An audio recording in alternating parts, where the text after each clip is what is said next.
bem-vindo você que já está acompanhando aqui o Voz Podcast. Estamos começando mais um episódio e dessa vez o assunto é a nossa cidade, é a sua cidade, é onde a gente mora. Nós vamos discutir, por exemplo, Goiânia, que completou 90 anos agora, quais foram os avanços, o que tem de problema aqui na cidade. Vamos também falar de outros municípios no interior que passam tanto perrengue para iniciar obra, para pagar servidor público, ou então até aqueles problemas pequenininhos em ter uma obra funcionando ali para atender a população. E também vamos falar de política, sabe por quê? 2024 já está batendo na porta e a gente vai eleger os nossos candidatos, prefeitos, vereadores, aquelas pessoas que você quer que façam melhor para a sua cidade.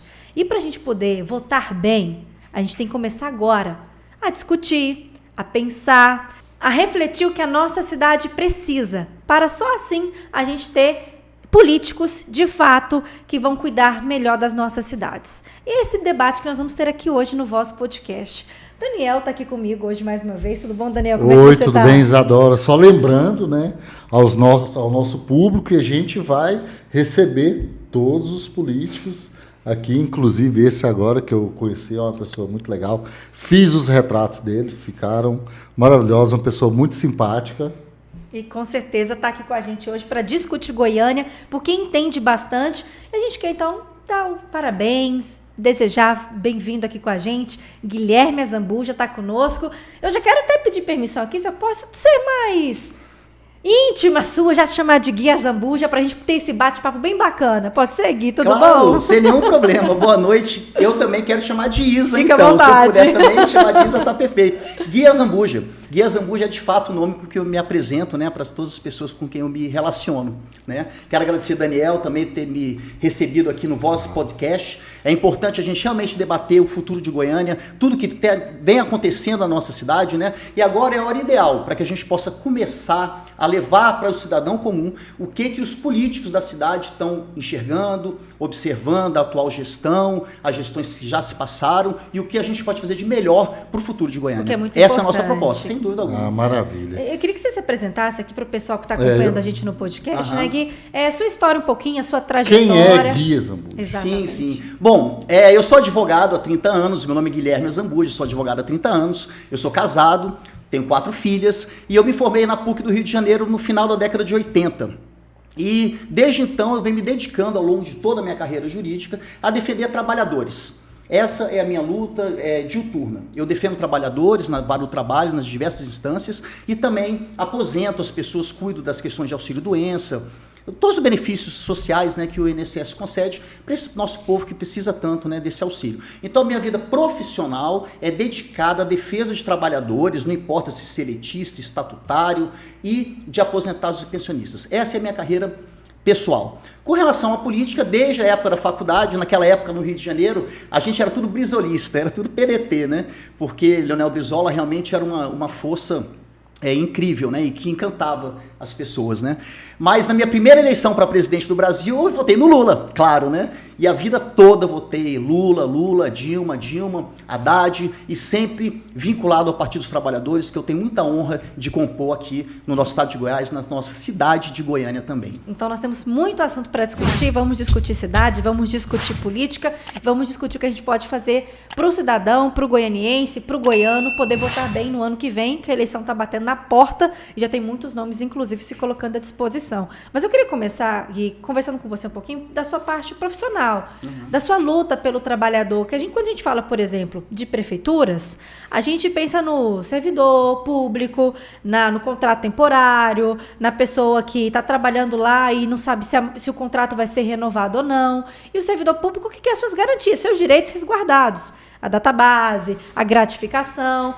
Como é que funciona essa luta, por exemplo, para esses estatutários que estão lá trabalhando e para eles terem ali seus recursos, seu dinheirinho, todo final do mês ali, realmente na folha de pagamento? Bom, é claro que o servidor público, como todo trabalhador brasileiro, né, tem uma dificuldade muito grande para conseguir, inclusive, evoluir dentro do seu trabalho. Tanto que a própria tendência da justiça trabalhista é observar a hipossuficiência do trabalhador, ou seja, a dificuldade que o trabalho que o trabalhador tem na sua relação com o patrão.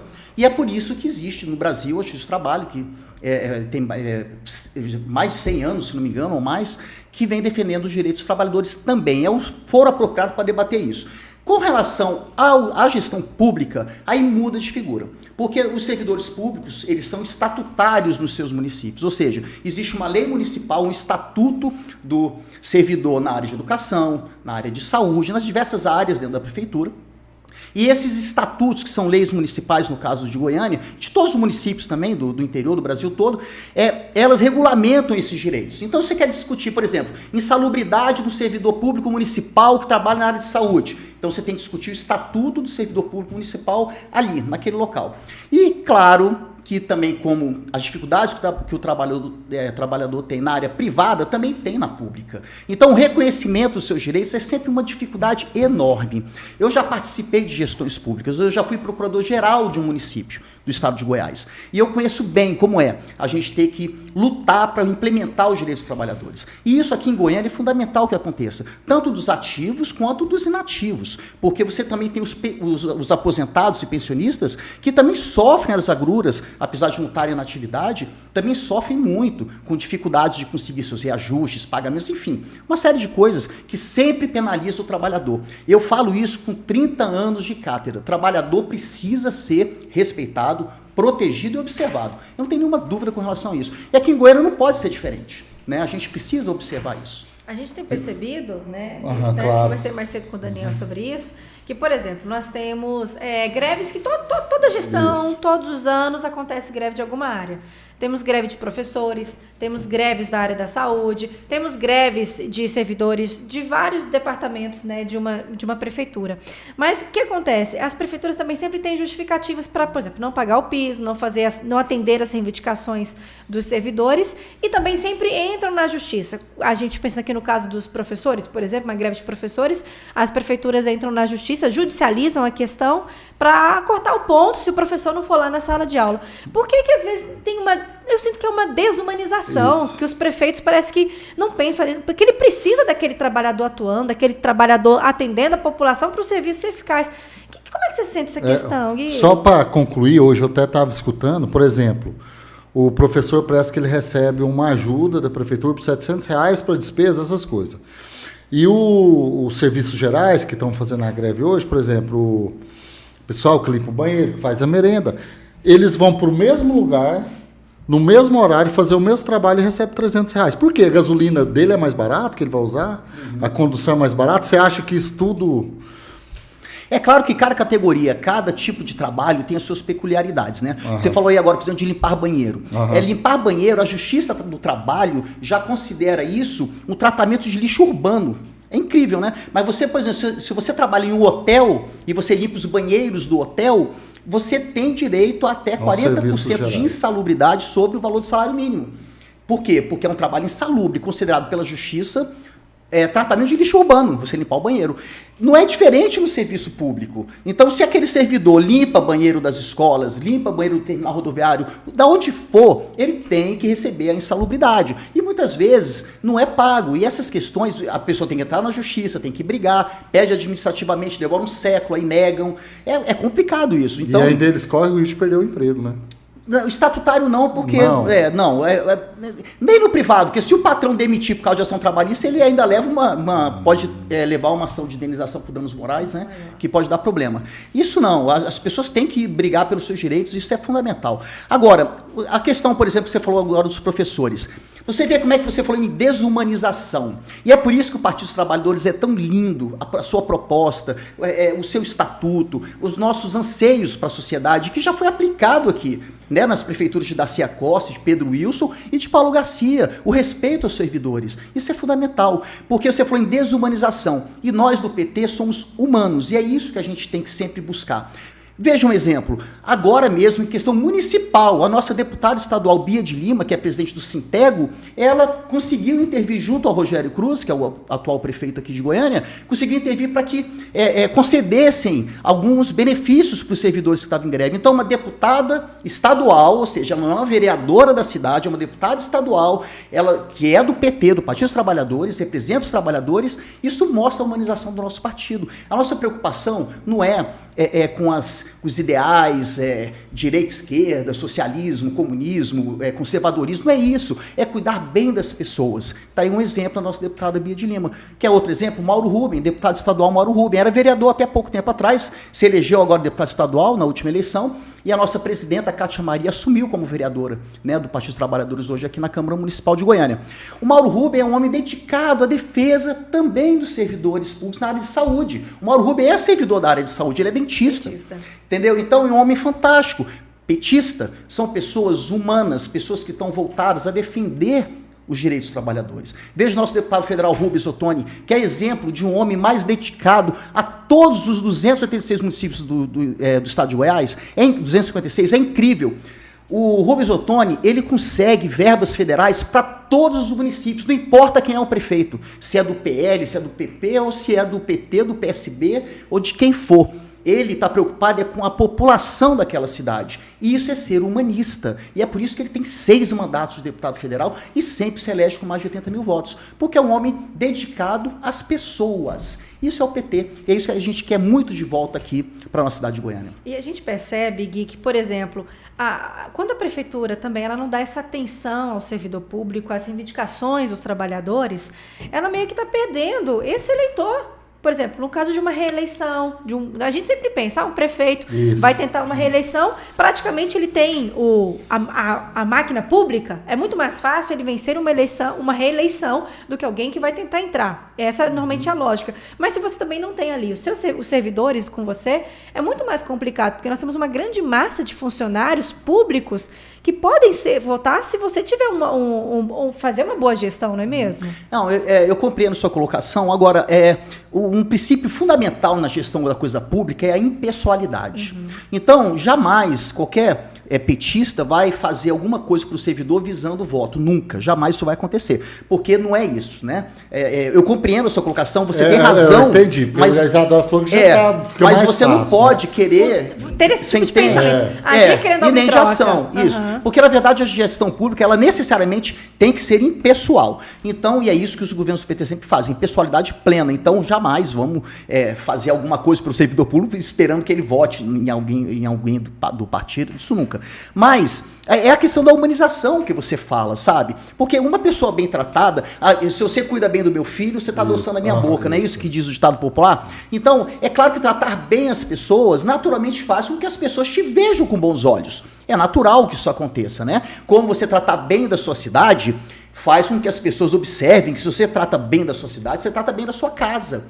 Se a sua cidade está um lixo, imagina a casa de quem é responsável pela cidade. Deve ser um lixo também. Porque se eu aceito o lixo espalhado por toda a Avenida Castelo Branco, por toda a Avenida T4, aquela lixarada, é porque o dono de casa deve ser um porco. Mas, sabe, porque... Mas você acha que é a casa do Rogério Cruz porque, eu não dei nome aos bois, eu tô dizendo o seguinte, é isso que você tá falando. Eu só acho o seguinte, o dono da casa, a sua casa é o reflexo da sua personalidade. Eu aprendi desse jeito. Claro. A gente tem que fazer dentro de casa, aliás, a gente tem que fazer na rua o que a gente faz dentro de casa. Se o dono da casa, no caso da cidade, deixa a cidade emporcalhada, será que a casa dele não é desse jeito também? Porque se não está incomodando ele, porque a mim incomoda.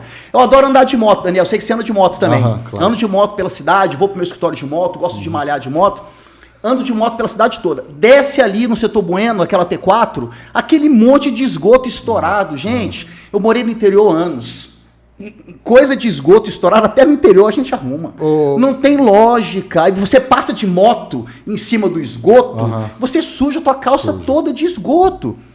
Pode parecer uma coisa boba, mas não é. Porque são milhares de motoqueiros, fora o risco de escorregar, de derrapar. Você é motoqueiro, você sabe, tem que tomar cuidado. Então, são essas coisas da casa da gente que a gente tem que manter limpo. Não é possível, se você vai ao banheiro, você dá descarga. É básico. Eu não posso viver numa cidade linda, que nem Goiânia, arborizada, bem cuidada. Bom, já foi bem cuidada, né? Foi. Mas arborizada, uma cidade linda, com essa lixarada na rua como se isso fosse normal. Entendeu? Aí vem dizer, é uma coisa pontual. Não é. Eu adoro quando eles falam assim, não, é porque tá na época de chuva. Aí na época de chuva o mato cresce mais rápido. Cara, não, e eles põem até uma... Porque na época de seca o mato tá do mesmo jeito, entendeu? E não era assim. Não era assim. Ô Guilherme, só para o pessoal entender, você acha que a culpa disso tudo que acontece é só do prefeito? Ou quem que pode cobrar isso do prefeito? Não é questão... Só para o pessoal entender. Não, né? eu compreendi a pergunta. Não é nem uma questão bem do que eu acho, é uma questão de fato. Né? Porque quem é o responsável pelos atos que acontecem na prefeitura? É o prefeito. Entendeu? Mas não há dúvida disso, porque isso é uma questão legal. Eu acho que legal. Assim, tem que ter, no mínimo, limpeza, né? É a prioridade de uma cidade, eu acho que é os 3 básicos, a limpeza, asfalto e iluminação pública. E saúde, né? Não, eu tô falando assim, pelo menos o básico, né? O básico. O básico. Hoje eu fiz uma reclamação aqui na minha chácara. Tem mais de 1 ano que a minha rua tá escura. Não, eu pedi um vereador hoje. Então, assim, isso é uma coisa muito séria. Questão de iluminação pública. E é a gente que paga, vem no nosso talão de energia. Vem lá. Como vem a coleta do lixo também. Isso. Também vem a coleta do lixo. Observa na sua conta lá. Tudo, esgotamento sanitário. Se você for observar na conta de Saneago, tem lá. Mesmo que você não use a água do encanamento, porque tem muita gente que tem imposto e tal. Se você não usa a água do encanamento, tem uma taxa fixa. Então, tudo é pago. Né? As coisas são todas pagas. Mas, só voltando a esse assunto do responsável, então não é bem o que eu acho. É o que é como funciona a questão legal da gestão de uma cidade. Você compreende? Então é claro que, por exemplo, o prefeito, por um decreto municipal, digamos, hipoteticamente, ele transfere a gestão da saúde para o secretário tal. O secretário agora é responsável. Fiz um decreto municipal, aprovei lá na Câmara de Vereadores uma lei municipal, ele é responsável. Vai lá no Tribunal de Contas do município, na hora que estourar as contas dele, vê quem é o responsável pelas contas. É o prefeito. É claro que os outros servidores ali que estão ali, os cargos comissionados, secretários, não sei o quê, quem estiver envolvido nos contratos licitatórios, eles também entram no julgamento do Tribunal de Contas dos municípios. Mas quem é o responsável pelo município? Quem é o dono da casa? Quem é o pai?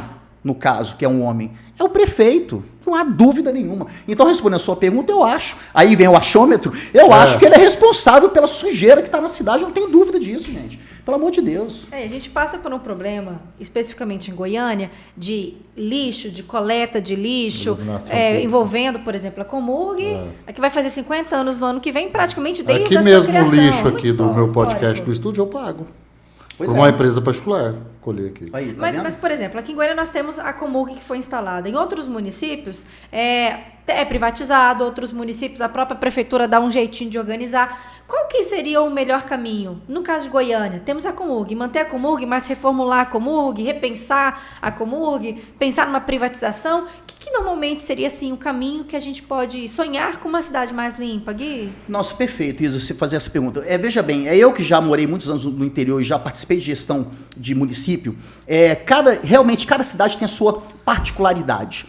Por exemplo, a gente tem a questão dos lixões, né? Os lixões, que inclusive virou lei federal, isso aí, e houve um prazo para que na época a gente regulamentasse essas questões dos lixões. Agora, na capital, é diferente. Quando você fala de uma cidade de 50 mil habitantes, por exemplo, como a minha, ou uma cidade de 200 mil, como Rio Verde, acho que tem 250 mil, as realidades são diferentes, até pelo volume de lixo, pela distância, onde colocar o lixo, aterro sanitário, tem aterro sanitário ou tem lixão?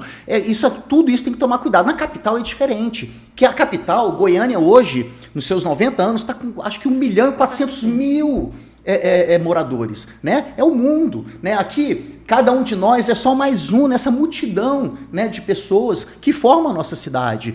Então, não há dúvida alguma que a questão da Comurg ela é fundamental para 1.400.000 pessoas. Agora, você tem uma empresa pública que tem 50 anos de idade, segundo li, tem um passivo de 2 bilhões de reais, foi o que eu li em algum jornal, é que um passivo fiscal, tributário, de dívidas não pagas, impostos, de 2 bilhões de reais, isso é um mundo de dinheiro. Agora, por outro lado, o atual presidente é um vereador, né? Aí vem aquela coisa, por que vereador vira presidente de empresa de coleta de lixo? Eu não consigo entender. Eu não consigo entender. Se ele fosse um engenheiro especializado em questão ambiental, não é, sabe? Aí vira uma CPI, que não deu em nada, né? Porque não se apurou nada, até entraram lá para trás de documento, alguma coisa, não deu nada. Aí ainda vem os servidores ainda na CPI, canta de galo ainda, tá tudo certo e não sei o quê, os contratos são perfeitos, né? Bom, CPI deu em nada, pelo que eu entendi. E agora, e tem o passivo. Vai fazer o que com os servidores, por exemplo? Vai realocar para onde? Vai abandonar? Vai fazer o quê com uma empresa que está aí há tantos anos? Eu não acho que tem que extinguir a Comurg. Eu acho que você precisa dar um jeito de saneá-la. Agora, tem que ser técnico. Não pode ser uma coisa política. O vereador não pode ser presidente de empresa pública de catar lixo. Isso está errado. Né? Tem que ser isso sim é uma questão técnica. Tá precisando formar uma base de apoio, tá precisando de alguma coisa? Você tem 1000 formas legais de fazer uma composição política para que a cidade flua, né? Porque a cidade tem que fluir. Ontem li um grupo de vereadores se denominam vanguarda, batendo lá no presidente da Câmara, o Policarpo, por conta de contratos, da obra, parece que os próprios servidores da Câmara que pediram as obras que estão sendo feitas. Aí você vê, o problema não é o contrato, os problemas são outros, né? São outros que eles têm que resolver dentro de casa, entre eles, para saber como compor, para poder se harmonizar e ajudarem o prefeito a governar, porque o Rogério Cruz precisa de ajuda para governar, porque ele não sabe governar. Então vira o que está virando a nossa cidade. Aí, quando chegar ano que vem na política, você vai ver o que vai dar. Aí vem esse povo com questões reacionárias, aí vem de tudo. E é isso que a gente do Partido dos Trabalhadores não quer, sabe? A gente quer fazer uma gestão serena, eficaz, né? Que traga de volta para Goiânia o que Goiânia já teve um dia. Então eu acho que sim, que a gente precisa tentar arrumar a Comurg e não entregar para um político ser presidente. E entrando nesse assunto político, Gui, porque eu fiquei pensando aqui agora, uma dificuldade que a gente vê muito, e não é um caso só de Goiânia, de relacionamento com a Câmara Municipal, de relacionamento do prefeito com a Câmara Municipal. Nós vemos um problema que teve muito grave, senador Canedo, que no primeiro ano de mandato do prefeito de Senador Canedo, o Fernando Peloso, praticamente já foi pedido impeachment do prefeito. Então a gente sabe que é muito tênue essa linha entre você conquistar os vereadores, ter os vereadores do seu lado e você fazer com que eles aceitem tudo de pau mandado. A gente sabe que vereador não tem que ser pau mandado de prefeitura. Ele tem que fiscalizar, ele tem que cobrar, mas ele também tem que bater palma. Se o prefeito está fazendo ali pelo povo, parabéns, fez. Mas também tem que cobrar, puxar a orelha e fiscalizar. Mas como manter esse relacionamento? Porque é muito complicado. Temos vários tipos de pensamentos, vários tipos de partidos, um prefeito que também tem seu grupo político. É uma situação assim que não é fácil para o prefeito e nem para os vereadores, né, Gui? Não é fácil. Mas é assim no mundo todo. No interior é igual, na capital a proporção é maior, porque na verdade existe uma briga por poder, uma briga por ocupação de espaço. E é isso que os bons gestores evitam. Eles tentam fazer a composição prevista na Constituição do Brasil, que o que diz a nossa Constituição? Que os poderes são independentes, mas são harmônicos entre si. Ou seja, o poder executivo, o prefeito Rogério Cruz, o poder legislativo, o presidente Policarpo e os vereadores, eles são independentes, mas eles devem ser harmoniosos entre si para fazer com que a cidade flua, seja bem gerida e que o cidadão tenha os serviços públicos realmente resguardados. Mas aí vem a briga política. E essa briga política é que faz um virar presidente da Comurg, é que faz o outro pedir impeachment, é que faz a galera da vanguarda falar mal do presidente, no grupinho de WhatsApp, da Câmara de Vereador. Essas besteirinhas, mas que são besteirinhas que afetam a sua vida, a minha, a sua, das minhas filhas, da minha esposa, de quem for, de todo mundo que sai na rua todo dia para fazer qualquer coisa. Porque o lixo está na rua, o cara avançou o sinal, aí tem 1 milhão de coisas que podem acontecer por falta de gestão pública, né? O que fazer?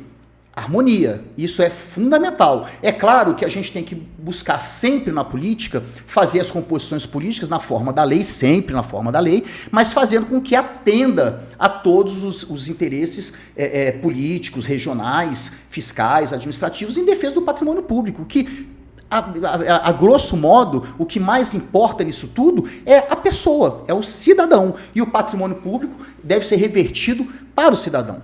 Entendeu? É por isso que eu sou, por exemplo, contra esse negócio de teto de gasto. Daqui a pouco eu falo sobre teto de gasto. Mas a questão da briga política, ela existe e não vai acabar. Né? Então você precisa de habilidade. Você precisa ser um político hábil para que você consiga fazer as conduções. E o PT está cheio de políticos hábeis. Você vê a nossa deputada Bia de Lima de mãos dadas com o Rogério Cruz resolvendo o problema dos servidores da área de educação. Você sempre vê o deputado federal Mauro Rubem lutando pelos direitos dos servidores da área de saúde. Sempre vê o deputado Rubens Ottoni lutando por todos os municípios do estado de Goiás, notadamente por Goiânia e Anápolis, e por todos os municípios do estado de Goiás. A nossa querida deputada federal, delegada Adriana Cosse, que é a nossa pré-candidata a prefeita de Goiânia no ano que vem, na plenária realizada agora, anteontem, no dia 27, foi declarada pré-candidata do PT, Partido dos Trabalhadores, à prefeitura ano que vem. É uma mulher habilidosa, já foi candidata a prefeita 2 vezes aqui na capital e agora, pela 3ª vez, se Deus quiser, vamos ajudar ela a se eleger para a gente trazer de volta a alegria, a harmonia e uma boa gestão para a cidade de Goiânia. Que precisa, né? A gente sabe que quando a gente fala de boa gestão, a gente está com um problema muito sério hoje em Goiânia. Problemas na área da saúde, problemas na área de mobilidade, problemas na própria educação também, está tendo greve nesse momento. Temos problemas na área de infraestrutura com muitas obras que estão há tempos, né? Aí e não nossa, esse BRT aí virou uma... Nossa. Desde a gestão Paulo Garcia, se não me engano, né? E quando a gente fala de boa gestão, a gente pode, por exemplo, pensar hoje no atual gestor, o que ele está fazendo, e sonhar, quando eu for votar em um outro candidato, eu posso pensar o que não está sendo feito agora, mas o que pode ser feito para melhorar. Qual tem que ser o tipo de pensamento, por exemplo, do eleitor, Gui, que ele tem que ver o hoje e pensar o que pode ser o melhor amanhã? A sua pergunta, Isa, ela é ótima, mas eu acho o seguinte, eu acho que a gente tem que ter coragem de renovar, sabe? A gente tem que ter coragem de mudar, sabe? O mais do mesmo dá nisso. Entendeu? Você vê o Rogério Cruz, por exemplo, virou prefeito de paraquedas, porque era vereador, recém-chegado do Rio, virou vereador, virou vice do Maguito, que fez uma belíssima gestão em Aparecida, ia ser um belíssimo prefeito de Goiânia, aí faleceu, infelizmente, pela Covid. O Daniel Vilela ainda tentou ajudar o Rogério no início, ainda tentou fazer com que o grupo político deles participasse da gestão. O nosso vice-governador ele tentou, se empenhou nisso, mas não, o cara trouxe um monte de gente lá de Brasília para cá, como se Goiânia não tivesse pessoas capacitadas para tomar conta da gestão da nossa cidade. O Daniel tentou ajudar o Rogério Cruz no início e não aceitaram, não, aqui agora somos republicanos. E aí isso deu no que deu. É por isso que eu acho que a gente tem que ter coragem de renovar, sabe? Porque a gente sempre vê os mesmos nomes, né? Vanderlan, enfim, né, é sempre os mesmos nomes, né, buscando, se colocando para disputa, quando na verdade a gestão pública ela deve ser maior do que isso. Mas antes da gente chegar na gestão, a gente tem que ganhar a eleição. E para ganhar a eleição, aí vem as composições, né, que são necessárias. Esse ano, eu acho que vai haver uma certa ruptura nessa direita, né? Assim, seríamos infantis se a gente não reconhecer que em Goiânia existe aí uma grande quantidade de pessoas que tem uma certa tendência ao que eles chamam de conservadorismo, né? Então, a gente precisa conseguir também, de uma forma muito delicada, mostrar para essas pessoas que nós também estamos prontos para essa gestão, para que elas não votem nesse tipo de pensamento, né? Eu acho. E como que você pretende mostrar isso para Goiânia? Como assim? Porque Goiânia a gente percebe que tem um eleitorado, igual você falou aí. Sim.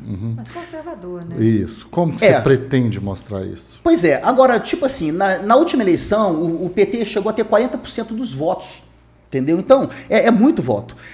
Nós temos homens e mulheres no nosso partido, que não só eu, que pretendo ser também um pré-candidato a vereador para o ano que vem, para ajudar a nossa pré-candidata Adriana Cosse a se eleger, mas nós temos nomes como, por exemplo, o Eduardo Madureira, que foi reitor da UFG durante muito tempo, acho que 2 gestões, se não me engano, que é um homem que conhece gestão pública, né? Porque ele geriu a coisa pública e foi bem feito, tanto que... Inclusive, durante o tempo dele como reitor, eu era estudante na Universidade Federal, foi um dos anos dourados da UFG. Tá vendo? Foi grandes melhorias na UFG. Tá vendo? É isso, ele é petista. Inclusive é suplente de deputado federal. Se a nossa deputada Adriana Costa vier a ser candidata e for eleita, aí ele assumirá como deputado federal.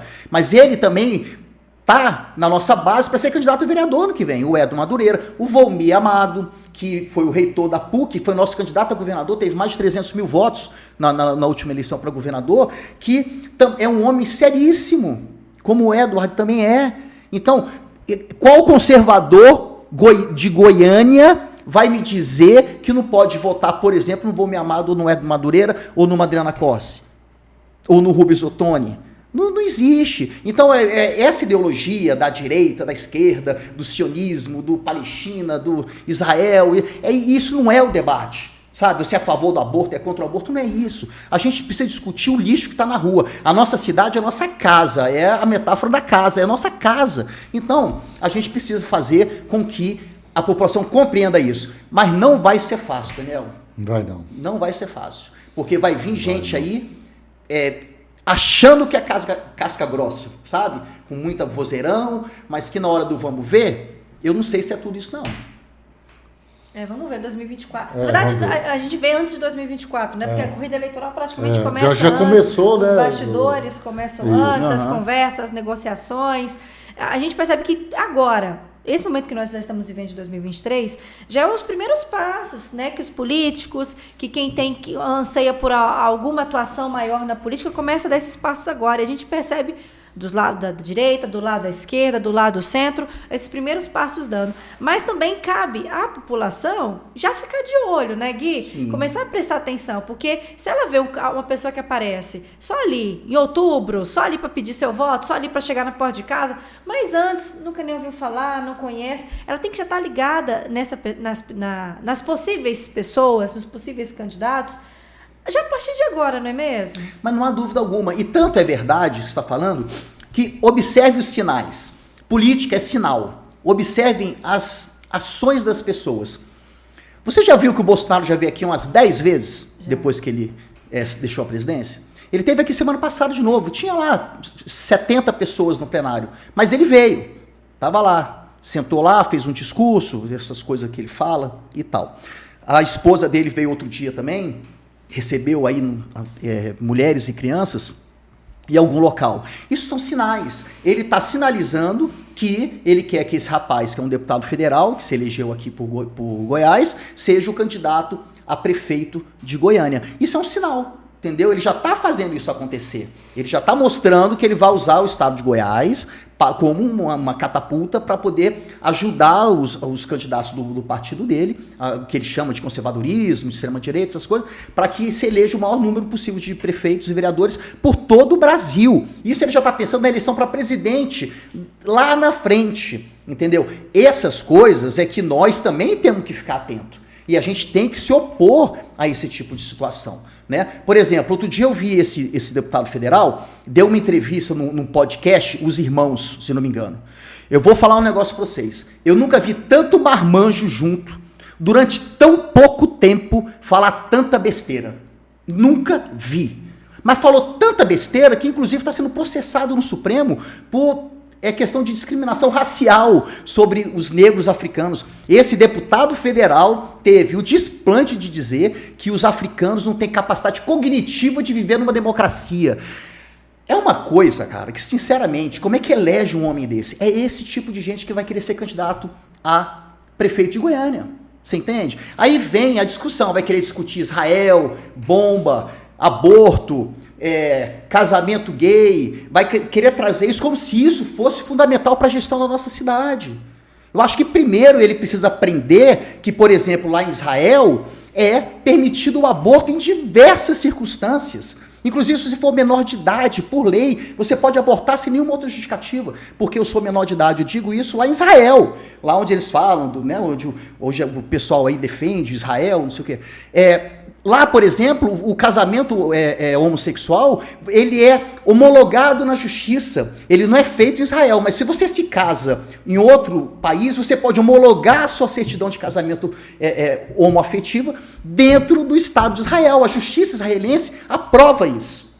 Cannabis, maconha. Eu sou contra o uso de maconha. Eu sempre deixei de qualquer droga. Sempre deixei isso claro. Eu nunca usei, eu acho um absurdo. Eu tenho 4 filhas, quero elas longe de álcool, de droga, de cigarro, longe. Agora, lá em Israel, você por lei pode plantar maconha. Você sabia disso? Pois é, pode. Você pode plantar maconha na tua casa para uso recreativo.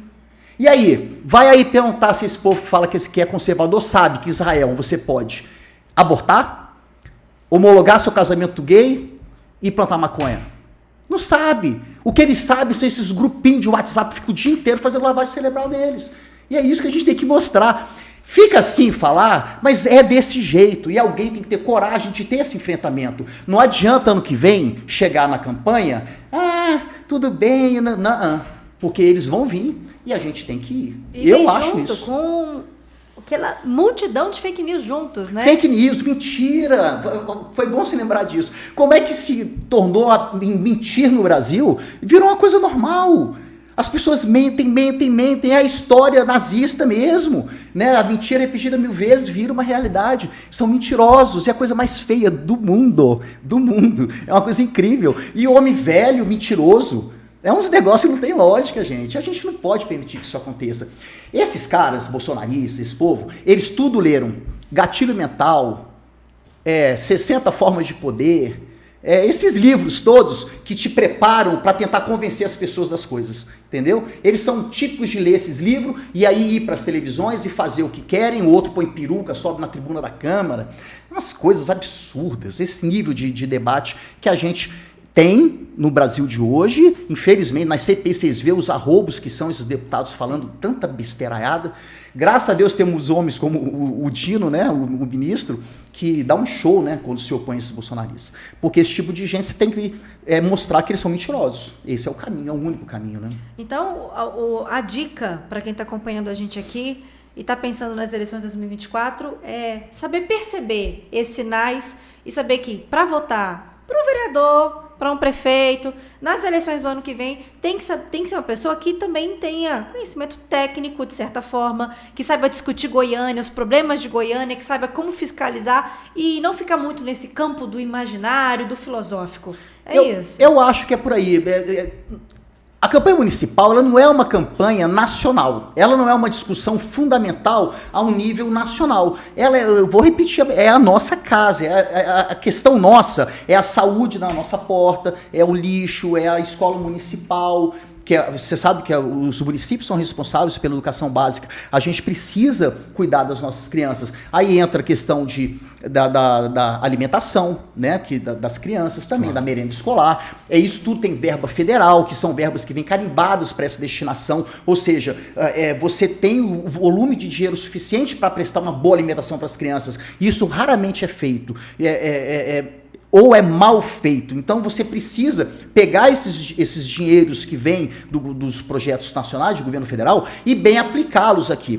Além do que, uma cidade como Goiânia é uma cidade rica. Ela tem um volume enorme de arrecadação própria, né? O ISS, o próprio IPTU e alguns outros tributos fazem com que ela tenha um caixa próprio também. Esse caixa próprio, que é objeto de uma lei de diretriz orçamentária anual, ela precisa também ser bem direcionada para que atenda as bases da população por as dezenas e dezenas de bairros que a gente tem na cidade. Goiânia é enorme, gente. É enorme. Nos bastidores ali, que a gente fez uma reuniãozinha antes, eu escutei você falando uma coisa assim, interessante. Que o dinheiro é para ser gasto. Explica isso aí pra gente. Eu acho isso. Eu não só acho isso, como eu já fiz isso, quando a gente teve a oportunidade de participar de gestão pública. O dinheiro público, ele existe para você gastar, para você aplicar para as pessoas, para o bem-estar da população. Eu sou prefeito de Goiânia, Guia Zambuja é prefeito de Goiânia. Fui candidato, ganhei, tomei posse. Você acha mesmo que eu vou fazer superávit primário com dinheiro do município? Eu preciso acumular uma fortuna para dizer, olha, eu deixei a prefeitura com 1 bilhão no caixa. Pô, tu deixou com 1 bilhão no caixa e com 1 milhão de pessoas passando fome. Sabe? Vai fazer um projeto social. Nós tínhamos o LOAS no nosso município, era uma lei municipal, instituímos o benefício social por lei municipal e tínhamos verba no orçamento anual, da lei de diretrizes orçamentárias anual, destinando dinheiro para isso, para pessoas carentes, tipo um projeto muito assemelhado com a ideia do Bolsa Família, que você pode fazer isso no município. O Caiado fez há pouco tempo para as mães, né? Sim. Ele fez um benefício para as mães, acho que mãe solo. Eu achei interessante também isso que você diz, Adora. Para quem o marido abandona, bate, aí ele paga o aluguel ali, dá um apoio. Isso aí mostra o governador tendo preocupação social, são coisas legais. Isso deve ser feito. Agora, olha aqui no município se tem. Se tem, eu não sei. Eu não vejo isso ser propagado de uma forma até que incentive as pessoas a buscá-lo. Porque os benefícios sociais, você tem que fazer anúncio dele. Porque muita gente nem sabe que ele tem direito àquilo. Entendeu? É que nem negócio de INSS. Antigamente, na época da Dilma, as pessoas recebiam na sua casa a cartinha dizendo: olha, você já pode aposentar. Procura o posto mais próximo da sua casa do INSS que você já pode aposentar. Era desse jeito. Funcionava tão bem o INSS que recebia a cartinha em casa. Vai hoje lá para você ver. Hoje tem filas, hoje não, né, no governo passado, que o presidente Lula, claro, vai consertar e já avançou muito nesse aspecto também. E hoje também facilita a digitalização, né, a questão da informática também ajuda muito. Mas eu acho que o dinheiro público é feito para gastar nas pessoas, claro, para gastar na cidade. Mas eu não vou fazer superávit primário com dinheiro público, porque eu não preciso acumular dinheiro para mostrar para ninguém que eu acumulei R$1 bilhão. Eu acho uma graça, vereador, presidente de Câmara, né, fala assim: eu devolvi 10 milhões para a prefeitura. Eu acho uma graça isso, porque, gente, o cara não entende. É sinal que ele não trabalhou?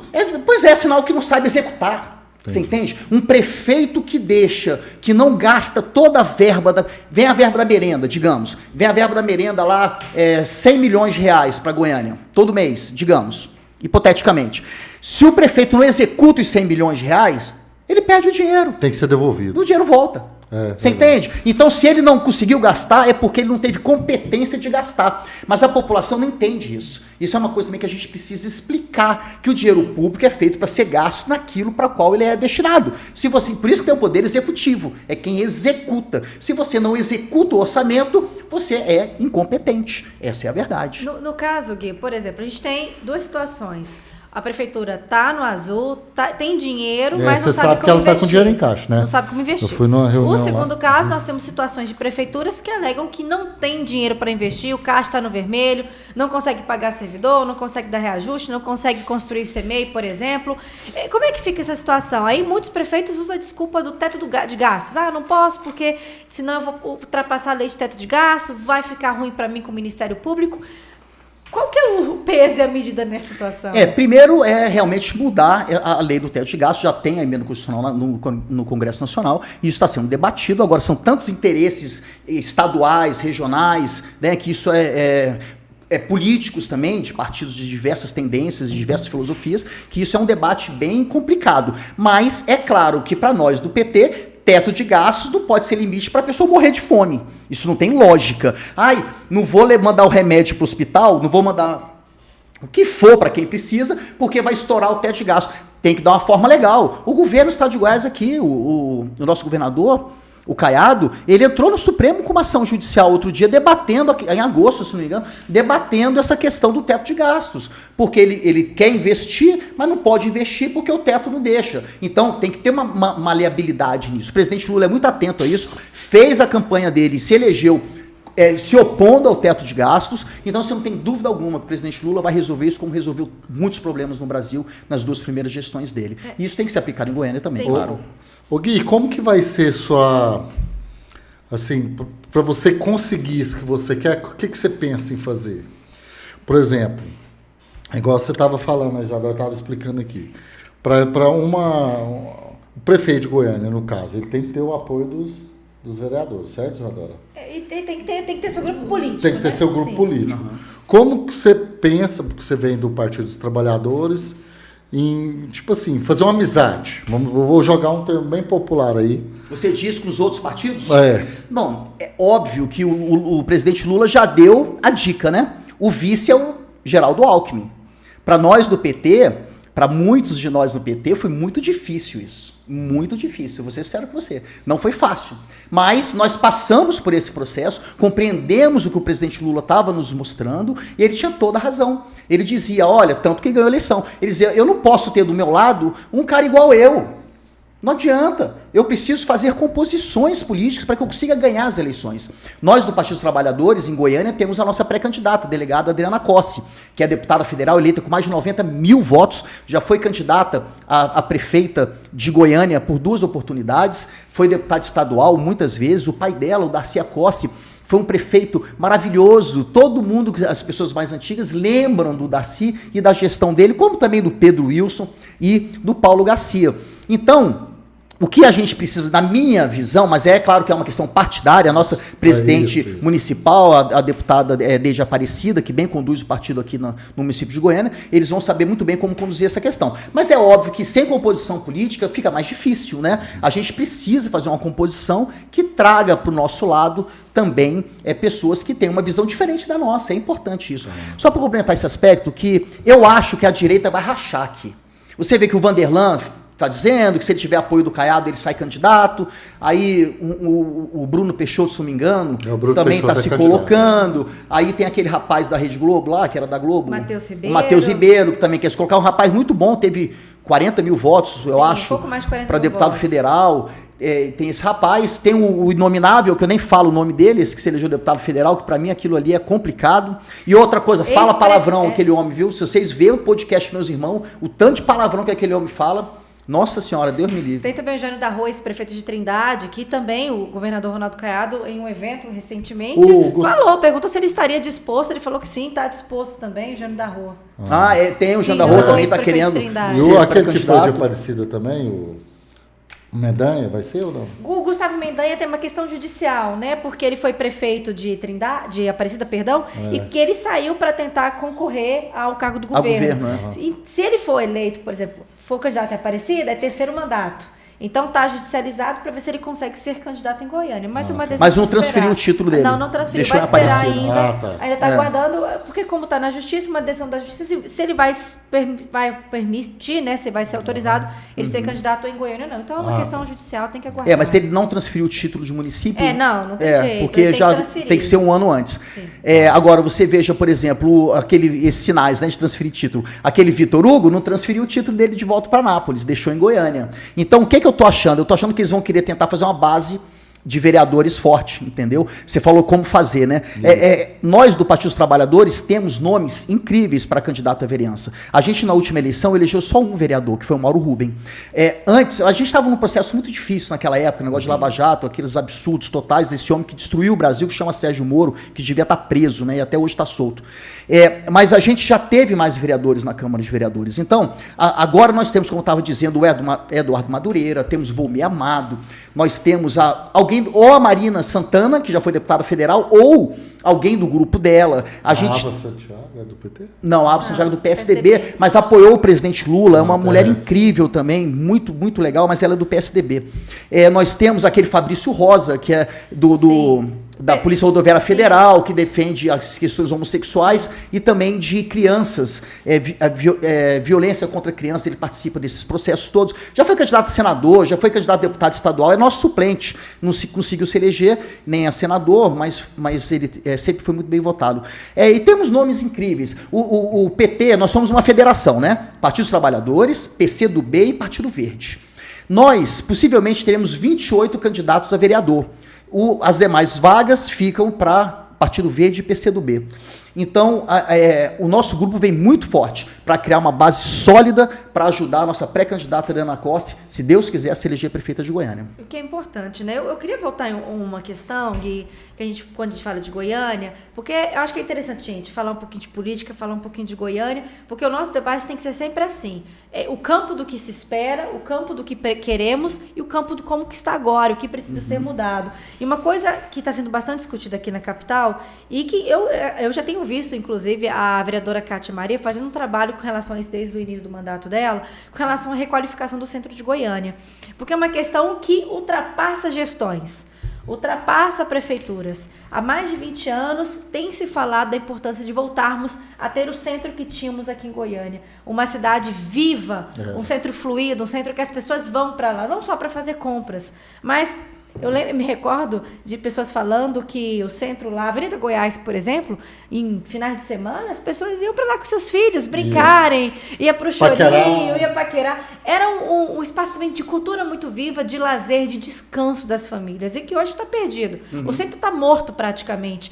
Como é que isso também está sendo discutido? Os comerciantes estão pedindo emergência, fechando, socorro. Bom, sem falar, assim, só completando, o tanto de andarilho, né? Parece que eles migraram tudo ali para a região do centro de Goiânia. Porque se abandona a região, né? E as pessoas ocupam espaços, né? Isso é uma coisa muito séria. Mas não é uma questão só de Goiânia. São dois aspectos importantes. Primeiro é mobilidade, que você falou lá atrás, eu não citei. Daqui a pouco você me lembra de falar sobre isso. Sim. Mas essa questão da região central de Goiânia ali, desde a Praça Cívica, as ruas ali dos arredores, né? Ela é uma questão realmente histórica, mas o mundo inteiro sofreu esses processos. Lá em São Paulo mesmo, eles estão, de novo, discutindo a revitalização virou a Cracolândia, ali perto daquela igreja linda que tem lá, que eu não esqueci o nome agora, São Judas, acho, também abandonada, né? Aqui em Goiânia não foi diferente. Nós, do PT, a nossa vereadora, Cátia Maria, tem um projeto lindo de revitalização do centro da cidade. Lindo. Aí, outro dia, o prefeito manda uma coisa que ele chamou de requalificação. Não é nem revitalizar, porque revitalizar é vida, né? Requalificar é um aspecto totalmente diferenciado. Você não está preocupado com as pessoas, você está preocupado com outras coisas. Isso está errado. A gente tem que trazer mais do que só dar condições para os comerciantes terem o trânsito de pessoas, para poderem vender e todas essas coisas. A gente tem que levar de volta a vida para o lugar. Você falou das árvores, sabe quem é que revitalizou aquilo ali? Prefeito Pedro Wilson. Pedro Wilson plantou todas aquelas árvores da Avenida Goiás de novo, quando ele foi prefeito, e trouxe de volta para Goiânia naquela época a alegria de, no fim de semana, os pais levarem as crianças lá. Certo. Hoje, passa lá. Estão arrancando as árvores tudo para pôr troço de... Pois é, mas só que não precisa daquele jeito. Estão arrancando tudo, as árvores... Imagino que ele ficou até triste vendo aquilo, porque o Pedro Wilson é uma pessoa muito afeta a questão da urbanização da cidade. Agora, eu acho que o melhor projeto para a revitalização do centro é o projeto da nossa presidenta Cátia Maria, onde você precisa levar, sim, benefícios fiscais para quem está no local, incentivo fiscal, né, quem tá fundamental, ali, né? Você tem que levar dar uma força e para que aí a gente está falando aí de realmente ISS, de IPTU, né? Você tem que baixar essas alíquotas, tem que investir dinheiro lá, não adianta fazer superávit primário com dinheiro do prefeitura, tem que pegar dinheiro e pôr lá, investir, porque isso não é gasto, é o que o presidente Lula fala, isso é investimento na pessoa, é investimento na cidade. E levar, você sabe o quê? Arte, cultura. Se você leva a arte, leva a cultura para essas regiões, elas logo afloram. Vai lá o mercado ali na Quata, ali, ó, quando eles fizeram a revitalização, ali sabe qual mercado que é? Mercado Municipal? 54? Ali, quando eles fizeram esse projeto aí que você falou, aí cada um lá dentro, eu até ia de moto lá, de quarta-feira, bom demais, de quinta. Aí cada boteco, cada dia da semana era um tipo de música, um dia era samba, outro dia sertanejo, o dia MPB. Aí cada dia diferente atraía um público e ficava cheio a semana toda. Exato. E a região é propícia a isso também. Você veja uma coisa que eu acho super interessante nesse debate sobre revitalização, sobre questão de levar a arte e a cultura, né? Quando você leva a arte e a cultura para os lugares, até a segurança muda. Vai lá, se você for lá, sabe aquele shopping, Cerrado Shopping, lá no Castelo Branco? Sei. Lá bem lá longe. Entra à direita ali, assim que você passa o terminal rodoviário, vira à direita para pegar o estacionamento, ali tinha um terreno baldio, ali naquele lugar. Era perigoso aquilo ali. As minhas filhas gostam de ir no cinema lá, e aquilo ali era perigoso à noite. É bem perigoso. E tem uma escola do lado, é um preparatório para vestibular, eu acho. O que eles fizeram? Eles fizeram uma pista de skate lá. Revitalizou lá, cheio de luz, Gente, passa lá agora, 8 horas da noite, cheio de vida, cheio de jovem, o povo andando de skate, conversando, batendo papo. Você tira a galera da droga, do álcool e faz eles se divertirem. Então fazer pista de skate, tem que fazer, tem que ter quadra, tem que ter luz, Guilherme, tem que iluminar a cidade. Você deu um clique aqui em mim. A nossa região aqui, onde é meu podcast, é o estúdio, você já viu tanto que aqui é abandonado? Aqui não tem, Isadora, uma praça, não tem uma praça aqui. Aqui não tem nada, tem um parque aqui, que os moradores, a gente fez uma associação, cada um dá um dinheirinho, e a gente está fazendo ali uma pista de caminhada, um trem. Assim, tanto que é importante, igual ele falou, a nossa região aqui, não é porque eu estou falando isso assim, Goiânia, às vezes fica muito centrada. Os bairros mais afastados não tem Ficam abandonados. Ficam abandonados. Aqui não tem, aqui no nosso setor não tem uma praça. Tá cheio de área pública aqui, mas não tem nada construído. O que a gente percebe esses investimentos que dão visibilidade, saltam aos olhos, realmente concentrados nos grandes adensados, né? Onde tem muitos prédios. Isso. Sendo que os prédios já tem piscina, tem playground, tem tudo ali. E ali é bem... E as regiões mais periféricas ficam a mercê. Deus dará, público, sem investimento mesmo. Mas é isso que eu falo. Quando você leva a praça, é uma coisa fundamental. Em qualquer lugar do mundo. Uma quadra de esporte. Leve no setor não tem praça, nada. quadra, Região mas a norte, própria praça tem uma quadra de esporte. Tem isso que eu tô te falando, tem uma pista de né? skate, tem uma casinha onde uma pessoa tem uma concessão para banheiro, vender uma de água, fazer um refrigerante. academia, aquela academia ao ar livre. Exato. Aqui não tem nada. Pois é, durante muitos anos eu morei ali na T44, perto do Moreirinha, lá no final da T1. Ela já é T1. Aquela praça lá, a minha esposa ia andar com o nosso cachorrinho lá, era terra pura. Terra. Tinha os bustos lá de homens... Eu nunca parei para ler, para ver quem eram. Tinha uns bustos ali de alguém que geriu a cidade, ou alguma pessoa importante da cidade, e o resto era terra. O Iris Rezende fez a praça lá. A coisa mais linda do mundo é aquela praça lá hoje. Vai lá, quadra de esportes, até o espetinho, a prefeitura reconstruiu, aonde estava terra pura, fez um baita do estacionamento, e aí os feirantes lá, é a feira agora. Aí pra você ver. Entendeu? É fantástico. As feiras de Goiânia é uma coisa, gente, que tem que ser... É patrimônio municipal. É patrimônio, Assim como o pit dog é patrimônio.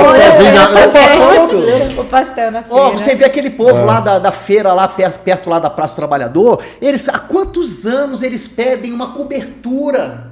Uma cobertura. Não, e quem quer uma cobertura? Não é caro, porque ela é muito grande, então, mas tem que fazer. Entendeu? É fundamental, porque milhares e milhares de pessoas circulam ali nos fins de semana. Todo dia, aliás, que na 44 vive lotada. Mas lá tem que ter a cobertura. E o prefeito não faz. Isso é coisa, tem que ver no governo federal. Tem que parar de fazer superávit primário, parar de dar comurgue para vereador. Tem que parar de fazer isso. E tem que investir o dinheiro nas pessoas. Feirante, a minha esposa vende bolo em feira. Ela, minha sogra e minha cunhada vendem bolo em feira, um monte de bolo. Ela ganha um monte de dinheiro vendendo bolo. Elas vão pra feira toda semana, quase todos os dias da semana. Elas vendem bolo nas feiras. A feira é uma condição, um patrimônio nosso, e a gente tem que guardar, e tem que zelar, e tem que dar espaço decente para as pessoas trabalharem. Não pode ter terra, não pode ter esgoto a céu aberto, tem que ter telhado. Essas coisas são básicas. Um banheiro para uso, essas coisas são questões básicas. Você vê a Praça do Sol ali, a Praça do Sol na Praça Mandaré, a Feira da Lua. É histórico aquilo ali, gente. Eu nem lembro de quando é aquilo. É histórico, é de dezenas de anos. Nós temos, assim, feiras de grandes nomes em Goiânia. Feira da Lua, Feira do Sol, a Feira Hippie, né? Uma das maiores feiras. É a Feira Hippie, aquela lá atrás da praça. Sim. É a Feira Hippie que precisa fazer a E a Feira Hippie, ela tem uma luta muito grande por conta da Praça do Trabalhador, que sofreu obras. Isso. E praticamente obras por muitos anos. E demoraram essas obras, o que acabou afetando muito a vida desses trabalhadores, a vida dos feirantes, acabou mexendo muito na região da 44. E quando a gente pensa na Feira Hippie, foi a que a gente trouxe aqui à tona, as obras da Feira Hippie, não é só essas obras ali para a Praça do Trabalhador que sofreu atraso. A gente tem o BRT que está aí há, se não me engano, 20 anos também, praticamente atrasado, com as obras atrasadas. Tivemos alguns complexos de obras de mobilidade, de trânsito aqui na nossa capital, como o da Jamel Cecília, aquele viaduto, que foi entregue finalmente, mas quanto tempo demorou essas obras ali para ser entregue. E temos inúmeras outras obras que a gente pode até quase falar obras faraônicas, que são obras muito grandes, de muito dinheiro investido e de um tempo muito longo de durabilidade. Por quê? Por que demora tanto? A demora tanto, para mim, é incapacidade de execução orçamentária. Eu não tenho dúvida disso. Mas existe uma coisa, grandes obras são fundamentais para a questão de mobilidade urbana. Né? Você veja, um exemplo que não sou muito afeito, mas que aconteceu, aquele ex-governador de Brasília, o José Roberto Arruda, que foi preso, se renunciou no Senado, não sei o quê, mas ele fez um metrô em Brasília. Tu acredita num negócio desse? O cara fez um metrô em 4 anos. Ele passou por baixo ali do Eixão Sul, virou à direita no setor policial, foi parar lá na Ceilândia com o metrô. Na hora que chega no Parque Shopping, ele sai do chão e vai para o ar e vai até a Ceilândia. E em qualquer lugar do mundo, você vai a Paris, você tem lá o metrô, que é secular, mas em cima você também tem ônibus, você tem os Harry Pop, você tem os trens de trilho leve. Você tem em Genebra, como você tem em Londres, nas grandes cidades do mundo, como tem em Nova York. São Paulo, tem um metrô, vai lá em São Paulo hoje, tem um rombo lá do lado daquele rio lá, fazendo buraco de metrô. Sim. Metrô é uma obra que não acaba nunca. Então, as grandes obras são fundamentais. Então, isso não é jogar dinheiro fora, isso é investimento nas pessoas, para fazer com que a gente vá e vem de forma boa. Mas tem que ser bem feito. Você falou do viaduto aí, esse viaduto que fizeram aqui, perto do Passeio das Águas, eu tenho medo de passar ali, porque na hora que você sobe, ele desce. Passa de moto. Eu já vi motoqueiro pular ali. Outro dia. Eu já vi. Ainda bem que eu só ando dentro da velocidade, mas eu ia voar, cara. Porque Não, sem falar que quando você vem pela Goiás e vai pegar ele tem uma lombada ali que ninguém enxerga, só o carro. Você já passou lá? Já na hora que você sobe, você desce, parece que o troço é assim. Eu nunca vi aquilo lá, não. Aquela da Jamel Cecílio, sinceramente, aquele viaduto não tem lógica de engenharia naquilo ali. É outra bola que, na hora que você desce ali, vindo da 136 pro Flamboyant, na hora que você desce nele, não passa ali a 60 não, que teu carro vai dar com a ponta na hora que você sai do troço para pegar a rua, porque faz um troço assim. Isso é má execução. Agora, tem que ter as grandes obras para que a gente possa fazer a cidade funcionar. Os BRTs, eles seguem uma lógica, eles seguem as grandes linhas de fluxo que cortam a cidade, né? Esse é o raciocínio, tá certo? É o raciocínio que é feito para você poder fazer com que as pessoas vão descendo ao longo do trajeto e se mobilizem para suas casas e tal, de forma mais célere. Agora, para mim, má execução, eu não tenho dúvida. Aquela praça, a praça cívica, aquela obra que não acaba nunca. Não, e ali é incrível, gente. É irritante. Ali é que fica o coração de Goiás está ali e aí eles não terminam. Eu considero isso até um certo descaso. Eu considero isso até um certo descaso. Pelo menos ali tinha que terminar. Pois é. Agora, é claro... A gestão funciona ali, pelo amor de Deus. É claro que o prefeito vai dizer que o dinheiro não veio, ou então que não deu, ou então que tinha, mas que choveu. Eu adoro quando eles falam de chuva. Chuva é culpa de tudo. Do mato alto, do lixo que entope, é tudo culpa da chuva. Pô, faz antes da chuva. Varre antes da chuva, tira o lixo da chuva. E hoje eu escutei na rádio também, eles já estão preparando, teve o pessoal lá falando que a chuva está chegando, né? Tem que arrumar um pessoal que está morando aí nas beiras dos rios, vai ser inundado de novo, vai morrer gente, e o pessoal já está avisando e não foi feito nada. E aqui nós temos alguns pontos em Goiânia que são, isso inclusive... Tem área de risco, são questões de área de risco, né? Que são tratadas legalmente, tem equipes da prefeitura que tratam desses assuntos. Temos algumas sérias, né? Na própria T9 tem. Aqui embaixo, indo T9 aqui é perto do Oásis, Flamboyant ali também tem. São vários pontos na cidade que isso acontece mesmo.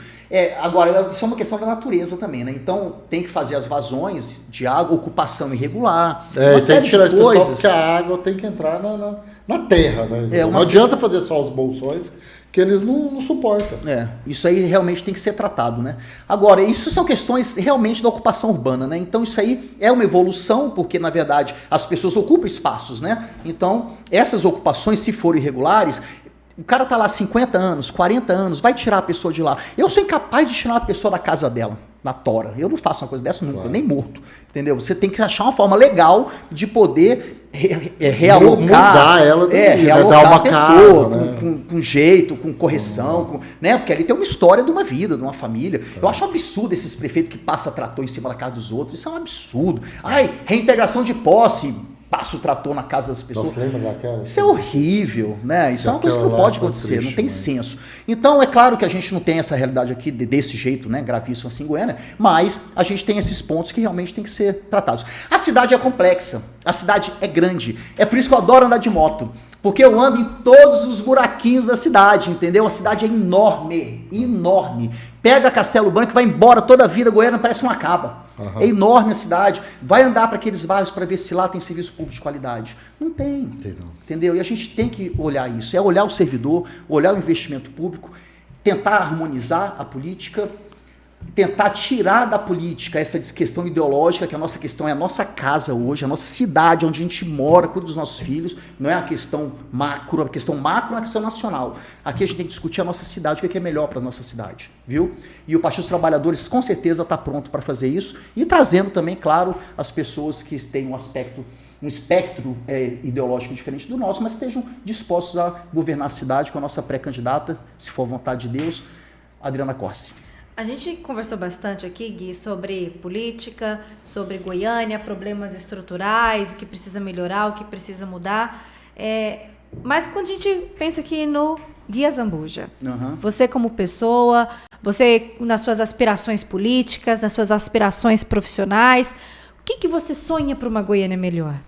Olha, eu sonho para Goiânia, eu sonho todos os dias, eu falo para minha mulher que todo dia quando eu acordo eu sei tudo que eu quero.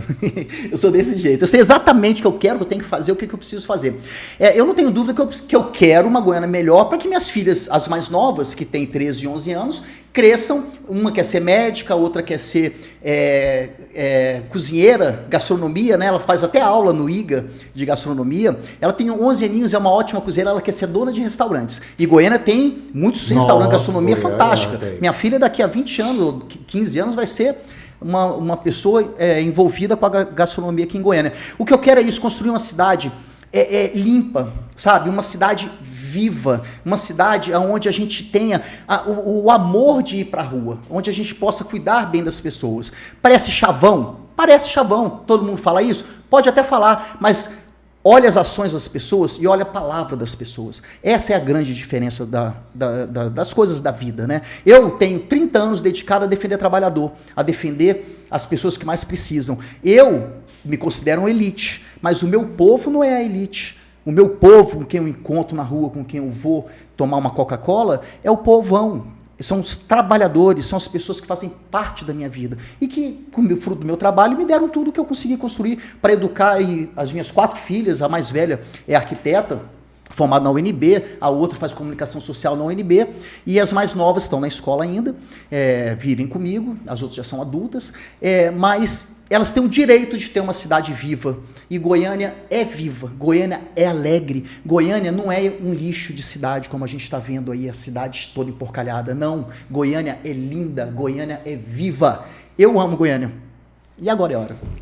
Eu quero convidar você que está acompanhando aqui o podcast a seguir, inclusive, as redes sociais do Gui Azambuja, conhecer também o trabalho dele como advogado, as aspirações políticas, os anseios políticos e também o nosso aqui do nosso podcast, do Voz Podcast, para você estar sempre por dentro do que está sendo falado aqui, dos nossos convidados e para o debate ser sempre assim, né, Daniel? Incrível. Claro, e também quero convidar o pessoal que o Guilherme está lançando um podcast também. Oh, bacana. Vou deixar o nome aqui, entendeu?